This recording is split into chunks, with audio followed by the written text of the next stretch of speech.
Ever share Dataverse data through email attachments or spreadsheets, only to wake up at 2 a.m. wondering who might have access? There's a better, safer way that won't make your CISO sweat, and yes, it's built into Power Platform already. Want to know how to give partners and customers just the access they need, nothing more? Today, we're building a customer portal with Power Pages, step by step, showing you how to keep your data secure, permissioned, and controlled, all while looking like a true extension of your own brand. Let's fix the just share it problem for good. Why internal apps aren't enough, the portal dilemma. If you've ever rolled out a Power App that became the star of your internal team, the next question isn't far behind. Just when you think you've nailed the workflow, approval processes humming, dashboards up to date, someone from sales, maybe even the CFO, leans in and says, can our customers use this too? That single question often grinds a smooth project to a halt, transforming a tidy internal solution into a can of worms you can't just seal shut again. Here's the reality for most organizations leaning on Dataverse. Your team has years of customer data, structured processes, and even some automation humming quietly in the background.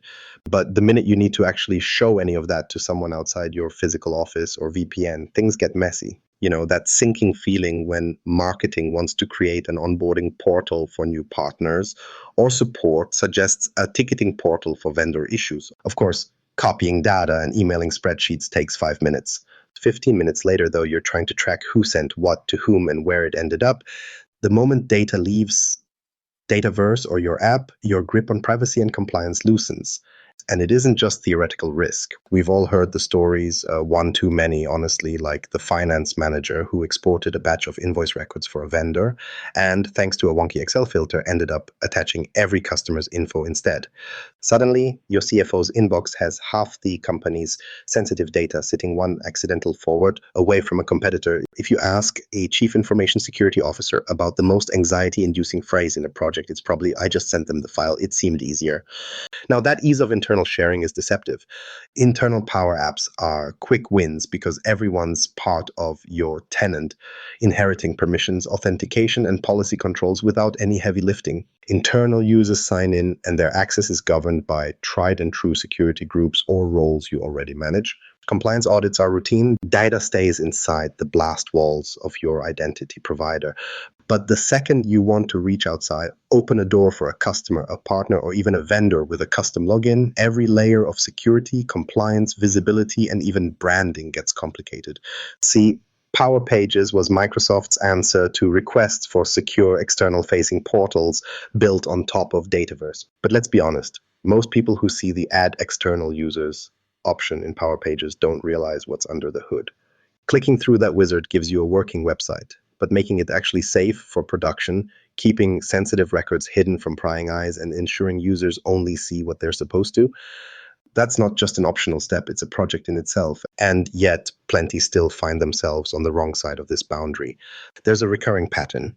Someone spins up Power Pages in a hurry, goes through the default steps, tests a few records, and it all looks fine. But then a vendor logs in, and they're staring at other customers' orders or internal notes that shouldn't be exposed. The fallout isn't just a privacy incident, it's lost trust, support tickets piling up, and sometimes even compliance breaches that have regulatory implications, especially for finance, healthcare, or any business bound by industry rules. The core challenge isn't just, can we display our Dataverse data externally? It's, how do we show the right data to the right people with the right look without compromising on security or compliance? So the difference between emailing a report and building a real portal is more than just technology. It's about building guardrails no one notices until something goes wrong. You can't rely on good intentions or quick fixes. Once you switch from all internal to external access, mistakes multiply fast. Let's not gloss over branding either. External portals are the face of your company. Customers, vendors, or partners will judge your whole operation by the login page design, password reset flow, and whether the site feels legit. Anything sloppy or that feels cobbled together equals lost confidence. But getting branding right isn't just a matter of a logo. Consistency with your internal identity, fonts, colors, emails, all of it reinforces that this isn't just a side project, but a real extension of your brand promise. So the recurring question, whether you're the admin or the project owner, isn't just about feasibility, it's about control. Is there a way to let customers, partners, or vendors interact directly with Dataverse data, but still fit it inside your security, privacy, and brand envelope? The answer is a qualified yes. Power Pages paired with Dataverse, when configured with intention, covers all these bases. The catch, there's a sequence of technical and business steps that you need to nail, because skipping just one can put you right back in spreadsheet chaos territory. So how do you hook up Power Pages to Dataverse, surface the right data, and avoid the nightmare scenarios? The actual connection is simple. What makes or breaks your portal is the sequence of decisions you make from the first click. Let's look at how to get that foundation right, connecting your portal to Dataverse securely and sidestepping the common pitfalls that trip up so many first-time builders. Connecting Power Pages to Dataverse the secure way. Let's say your customer portal project lands on your desk. Power Pages is live, Dataverse holds the gold, and you're ready to start plugging in tables to show off tickets, invoices, contract lists, or whatever data makes your users work easier. At first glance, this part feels like it should be the easiest win of the whole project. If you've used Power Apps before, it's not a leap. Go to the data workspace in Power Pages Studio, click Add Table, pick the ones you need from Dataverse, and they just appear as options for forms and lists on your new website. It's painless. You can pull in the contacts table, the cases table, or even custom tables your team built last quarter. With a few clicks, you hit publish, and technically the portal now just works. That's how most demo videos pitch it. Right here is where a lot of folks step on a rake, because behind those 3 clicks, Power Pages quietly wires up permissions, access points, and sometimes leaves far more open than you expect, especially if you move fast or stick with defaults. By default, when you add Dataverse tables, Power Pages may grant site-wide or global permissions to newly added tables, depending on which options you pick. In particular, some of those tables might even be accessible to anonymous users if you don't immediately lock things down. This isn't always obvious because the studio lists all the tables, but doesn't throw up a giant warning about who can see what until you dig into the settings. The risks aren't hypothetical. There are incidents, real oh no moments, that start with an admin spinning up a test portal, pulling in the employee table for a fast demo, and forgetting to remove it before that portal gets handed off for production. It's not just lab data either. One global services firm published their portal without realizing their internal HR table, complete with salary bands and contact info, was still exposed to authenticated external users because the default web role permissions were set too broadly. That fix took a weekend, a conference call with legal, and a frantic review of audit logs to reassure the business they didn't just cause a data breach. Nobody wants to explain that to their CISO. When you work with internal Power Apps, you can almost rely on the Azure AD bubble wrapping everything. Users get mapped security roles, and unless you grant explicit access, nothing happens outside those lines. Power Pages operates on a different plane. External users are managed as contacts in Dataverse, and web roles drive what they can see and do, totally separate from your internal security roles and groups. The difference is subtle but huge. You need to decide table by table, row by row, and sometimes field by field just what should be visible to those logging in from outside your corporate firewall.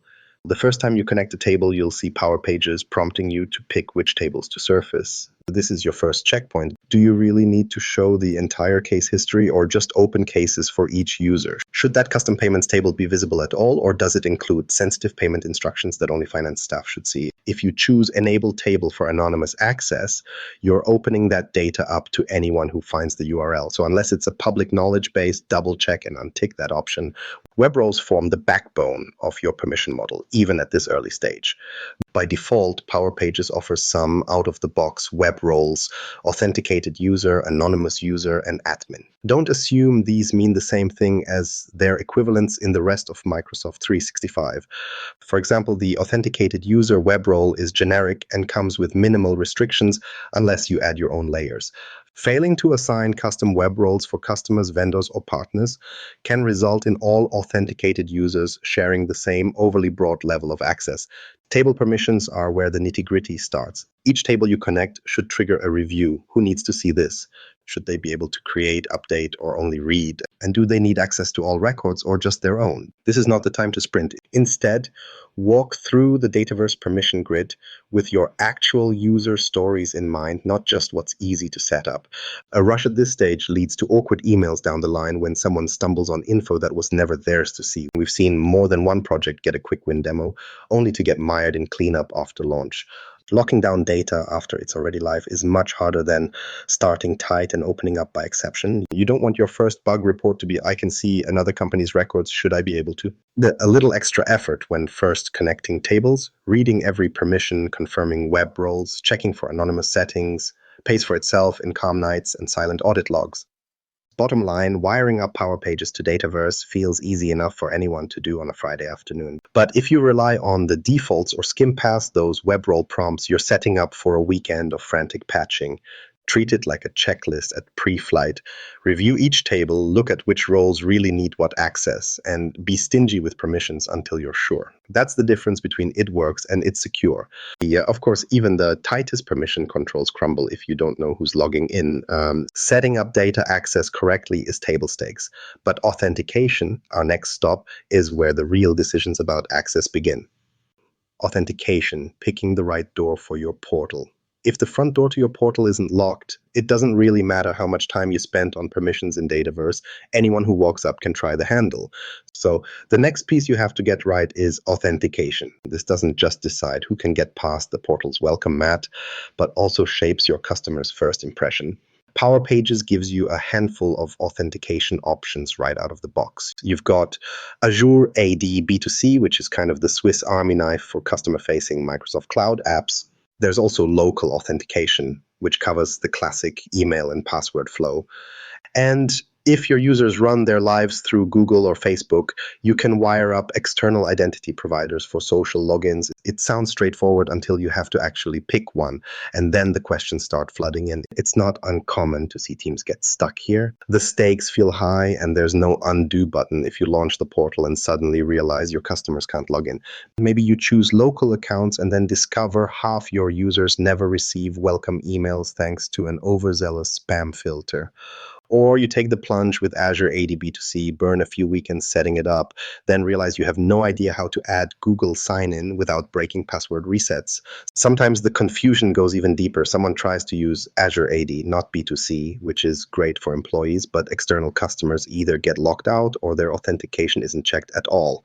Security reviews don't go well when nobody can say for sure how access is being enforced. It can go sideways even after launch. There's a case I remember where a regional insurance company finally finished building their claims portal, went live, and the help desk lit up immediately. Customers were seeing endless invalid login screens. Turns out their authentication was set up for Azure AD, requiring work accounts their customers didn't have. The fix involved pulling everything back offline, setting up B2C, and having hundreds of users re-register, all while fielding calls like, why can't I log into my own claims? Now, imagine the opposite problem. Someone enables anonymous access during testing, forgets to turn it off, and suddenly anyone with the portal link can see sensitive forms. Nobody wants to run that fire drill, especially when external regulators start asking questions. So which method really fits? Azure AD B2C is Microsoft's go-to answer for customer-facing scenarios and makes sense if you want to handle large numbers of users, support social logins, or offer self-service password resets. B2C gives plenty of flexibility. Users can sign in with corporate credentials, Gmail or Apple ID, set up MFA, and handle password management without your admin team resetting passwords over the phone. But it's not a magic bullet. For small, low-volume portals, hooking up B2C can feel like rolling out an entire Active Directory just for a handful of logins, introducing complexity you might not need. Local authentication, on the other hand, is fast to deploy, especially if you only expect a few dozen partners or vendors to use the site. But then you're on the hook for onboarding, password resets, and depending on your region, security disclosures for breaches. External identity providers open up the door to Google and Facebook logins. sometimes a requirement for a certain type of customer or market. Social login can boost adoption rates since nobody likes to remember yet another password, but then you're juggling multiple flows for password reset, account linking, and for regulated industries, figuring out if social logins pass your compliance audits, if your portal deals with healthcare, financial data, or anything Europe related. GDPR and similar data privacy laws add another layer. Not all social login providers keep your data in regions you expect, and privacy policies can change fast. Double check that your authentication provider supports region specific data centers and audit trails. Branding is the silent deal breaker. You can have flawless authentication, but if your login page screams default Microsoft Blue, customers notice. Power Pages lets you customize the sign-in experience, but only to an extent. Some providers give more room to match your company's look and feel. Pay attention to the forgot password and MFA screens too. Customers who run into a generic plaintext password reset page are less likely to trust it's still your company behind the curtain. Authentication in the end is as much about trust and usability as it is about technical enforcement. Choosing the right flow affects how smooth onboarding is for customers, how much time support spends resetting passwords, and whether your audit logs clearly tell you who did what and when. You want to stop the wrong people without making the right users regret signing up. There's no best answer for every case, just a series of trade-offs that depend on your audience, your brand, your compliance obligations, and how much complexity you're willing to support. If you take the time to map out who needs access, how they're going to get it, and how you'll support them as users, not just accounts, you'll sidestep both the broken login headaches and the compliance nightmares. Once you've got a solid authentication method, you'll know exactly who's coming through your virtual door. Now, the next challenge is making sure that once inside, users only see the specific information meant for them. Web roles and table permissions, the art of not oversharing. If you've ever logged into a customer portal and accidentally seen another company's invoice, you know how quickly things go from convenient to uncomfortable. The reality is this happens far more than most organizations like to admit. All it takes is a single misconfigured permission or the wrong default web role, and suddenly customer A is seeing customer B's support tickets, contract files, or even payments, none of which was intended. The fallout isn't just a stern email. It often snowballs into angry phone calls, trust issues, and extra scrutiny from compliance teams. Data sharing gone wrong has a way of sticking around. This is where web roles and table permissions in Power Pages come in. Think of them as the hidden scaffolding that decides what each user can see and do once they're in. Internal apps lean on security roles in Azure AD. You've got a pretty clean mapping between users, groups, and what they should access. But with Power Pages, you're in a different ballgame. External users aren't inside your usual directory. Instead, they're tracked as contacts in Dataverse, and their rights come from what we call web roles. It sounds dry, but this distinction is at the heart of building a secure portal. Miss it, and you end up playing cleanup for months. Let's get into the nuts and bolts. Web roles are assigned to external users when they register or get invited to your portal. These roles group your users by purpose. Think customer, partner, vendor. Once you figure out what those buckets are, you map out exactly what each needs to see and do. If your business processes are clear, designing web roles becomes much less of a guessing game. You don't want your partners poking into customer invoices, and vendors definitely shouldn't be seeing your client ticket lists. If that sounds obvious, watch what happens when companies skip this step and run everyone gets the same default role. It's an open door nobody meant to prop. Table permissions are the next key part. When you wire up a Dataverse table to your Power Pages site, you need to decide not just whether the table is visible, but how much of it should be open to each role. This is where scopes come in: global, contact, or account. Global scope is a blunt tool. It lets users see every record in that table. It's fine for public data like company locations, but dangerous for anything confidential. Account scope narrows access, so a user sees only records related to their parent account. A must for B2B portals. Contact scope is the tightest, showing users only records linked to their own contact ID. For customer support scenarios or ticketing, this is where you want to start. Letting users see only their own support cases, for example, keeps privacy intact, and email inbox is free of panicked messages about data leaks. But row-level security is where the real work happens. Power Pages lets you design granular permissions that control not just which tables are visible, but which records and even which fields within those records. So if a partner needs to update delivery statuses on their own shipments, but shouldn't see detail on anyone else's orders, you're covered. Setting this up takes patience, mapping relationships, logic, and business rules, but it pays off when your portal sits quietly in the background, never the source of a privacy scare. Of course, exceptions pop up. Maybe a support supervisor needs to see every ticket for an entire account, not just their own, or a finance lead gets broader billing visibility. It's tempting to just assign them global access and call it a day. Resist that. Instead, create additional web roles for these scenarios, partner manager versus partner user, for example, and apply permissions carefully. Review these exceptional roles at regular intervals, especially after organizational changes, so nobody keeps outdated access just because it was easier at the time. This habit prevents privilege creep and the uncomfortable call from your compliance officer when they audit the system next quarter. Now, because web roles and table permissions sit outside your usual security roles, it's easy for responsibilities to get lost. One team sets up the portal, another manages user onboarding, a third updates data models. If nobody owns the full picture, gaps form. It helps to document every web role, what tables they should see, and why, with real-world examples tied to your business process. This simple practice makes onboarding new portal admins smoother and stops the cycle of relearning every time the team changes. Designing roles and permissions as an afterthought is the most common pitfall I see. People focus on the happy path, getting any user in, seeing any data, but reality brings edge cases. Occasionally, a portal goes live with global access, mistakenly enabled, a partner logs in, and suddenly they're looking at another vendor's shipment dates or customer contact info. The incident turns into a fire drill no one wants. Avoid it by pressure testing your web roles before launch. Log in as each type of user, try to break your own assumptions, and confirm row-level visibility is doing its job. When web roles and table permissions are aligned with actual business needs, the difference is immediate. Customers see only their data, partners operate in their own workspace. Vendors can check order statuses but not read your partner lists. Your admins get fewer panicked emails, and the support team isn't chasing down mysterious visibility bugs in production. The portal feels trustworthy for both you and your users because it actually is. So, what separates a secure, future-proof portal from one you're always worried about?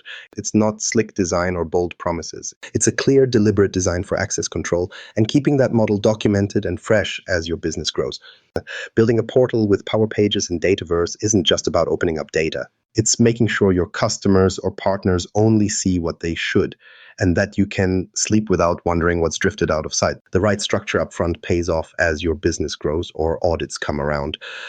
Use those web roles and permissions to control access, not just tick a box. If you're looking to get more value out of Dataverse, these steps are where you start. Let us know what portal headaches you're wrestling with and make sure you're subscribed for more practical guides.